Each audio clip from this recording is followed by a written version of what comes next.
Hey everybody, this is the third tutorial in the Adobe Illustrator tutorial series that I'm doing.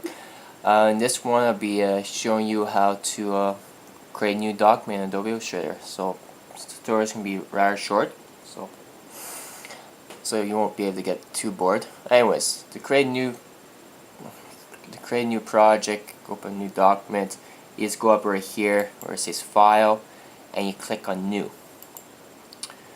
And you get this dialog box that pops up. You get the name, so basically name your project. So say you were creating a brochure. So let's call it a brochure, or no, just say this is regular poster advertisement. So poster advertisement. So this is there where you create name. It could be anything. Depends what you're working on. Profile. This right here gives you some profiles, so you know if it's a print project, web project, or a project for devices, you pick a specific, and it's quite useful because when you click on print, it gives you a size which you could work up with. So you know, letter, legal, tabloid, A4, different paper size. However, this in general, you could tell it what size you want anyways, which is width, height. The font Illustrator has in point forms. However, if you don't understand that form measurement, I always prefer inches, so I'll choose inches. So letters 8.5 by 11, and you can change it as you see fit. Orientation, portrait. So portraits, like, you know, you're holding a regular piece of paper in an upright fashion, and then landscape, you rotate the paper around.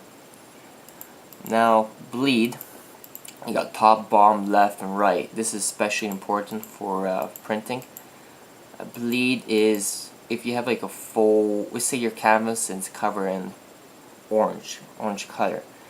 It's always good to have a bleed that goes outside the canvas area, outside your work area, so when you send it to the printer and it prints, the edges don't have like a white mark on it, because the color that you chose goes over the work area.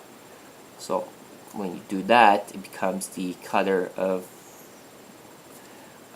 wherever you use to bleed over. So it's quite handy. Now you see there's an advanced tab right here. It gives you a bit more options. Asks you what color mode, CMYK, which stands for cyan, magenta, yellow, and black, and RGB, which is red, green, blue. Most cases, I say just leave in CMYK. You actually get a lot more options when you do CMYK than RGB in Illustrator. And the raster effects. Now this is mostly for printing. So if you're not going to print any of your work, you can leave it at 72. However, it's always best to keep it 300. The highest, the better. And raster effects are more for the any Photoshop effects that you apply to any objects on your screen. Now preview mode, default pixel overprint. There's not really much difference between the two, so keep it default. And 9 new objects to pixel grid. Illustrator uses the grid system to align objects, and if you click this, it makes it a bit more easier. However, I sometimes feel that it adds some problems, so I always have it on check, which is the default. Now, one last thing to talk about is the artboard, number of artboards. What does that stand for?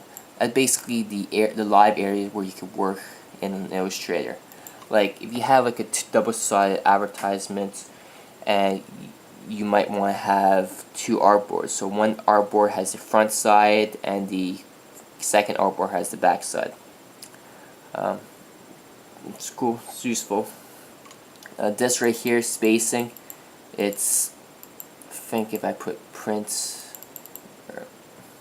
anyways, I'm not sure why this is grayed out.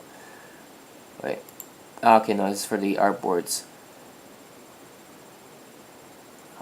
So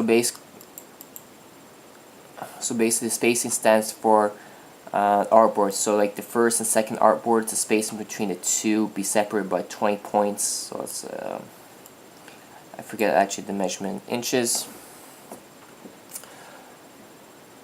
Part and columns. So let's say if you have like 4 artboards, that means that you have 2 artboards per column. And you could change it 3, 4, or just 1. Actually, no, 1 or 2. I don't think you could change it 4. No, you can't. Oh, it sure doesn't allow you. So you have 2 or 1. It's up to you. Anyways, once you're done with your settings, you're happy. You click OK, and it creates a document. As you can see, I have 2 artboards. One that is active has the black outline. Anyways, that's everything for this tutorial, and I'll be talking about more advanced things on the next tutorial. Anyways, take care.